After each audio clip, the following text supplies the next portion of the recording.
Alright guys, so this is Dominique. I just want to take you guys back to the second time I cut her hair. I just want you guys to see how we got to that point. So as you can see, the one thing that jumps out right away is the bulkiness around that parietal ridge. And this was definitely done intentionally. She came in and asked for that style. And I know not a lot of people with her texture of hair come into the shop and request that. That's definitely more something that you would see in straight haired styles, comb over, stuff like that. Now my main focus was the consultation on this haircut. She had told me the previous barber before me kind of did a few things that she didn't like, that she didn't necessarily ask for. So I knew right then and there I needed to build some sort of trust with her before I even started cutting her hair. It's not just about that one haircut that you're doing. It's about, you know, the longevity of the retention of the client. Like every client has a lifetime value. So you have to figure out what that's worth. It's not worth one haircut. It's worth, you know, 17, 18, 19 haircuts over the course of a year. It's not just your job to give one good haircut at one time. Your real job as a barber is to get those clients back in your chair as often as possible. So with this sort of hair texture, I had to focus a lot on with the grain cutting, not necessarily what I was taking off, but what I was leaving on, so that that area around the parietal ridge stayed dark.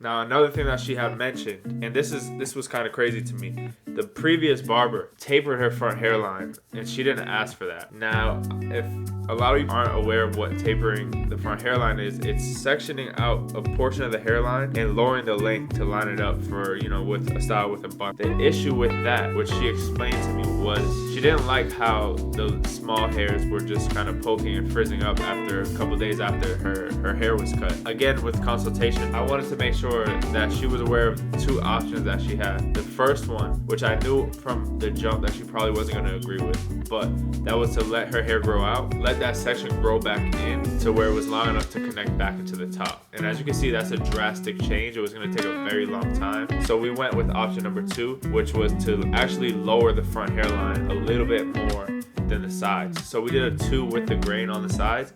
I ended up going with a 1 open. So that gave a little more longevity in the style and the cut, and it was something that she was more happy with.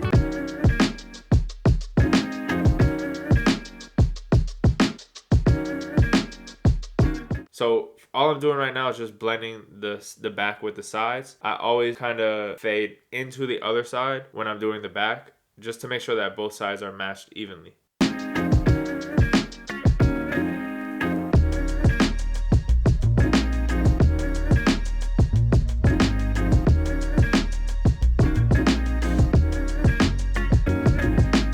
Alright, so now we're at the front hairline, and like I said, this was lowered down to 1 open. So I start all my hairlines right in the middle, and I establish the vertical bars, and I work my way over to them. And I find the highest point on each side to match it to. Each vertical bar is going to have a highest point where it's going to look more full, and I want to just bring both of those sides together. So as you can see, when you hit the line, the rest of the fade starts coming together, and you can see any imperfections throughout the haircut that you may need to go back in afterwards to detail.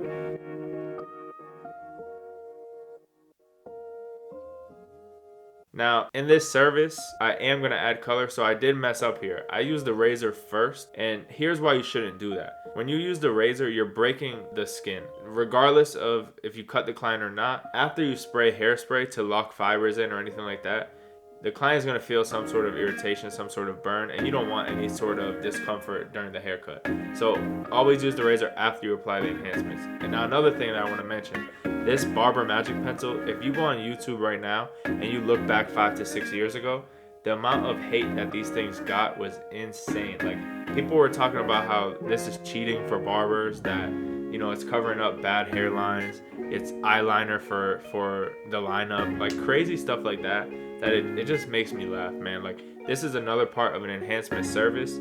If your client walks out feeling, you know, that much better because their hairline is sharp and you're giving them something that they've never seen before, who cares what the internet is saying? Who cares what another barber is saying? All that matters is your client at the end of the day, and if they like it, continue doing that.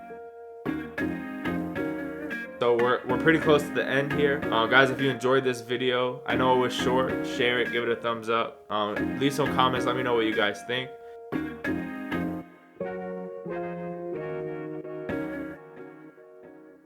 This was about the second or third time I cut her hair, and this was about a year later. But at the end, you know, every time she leaves the chair, she's happy. That's what matters most in these relationships with your clients.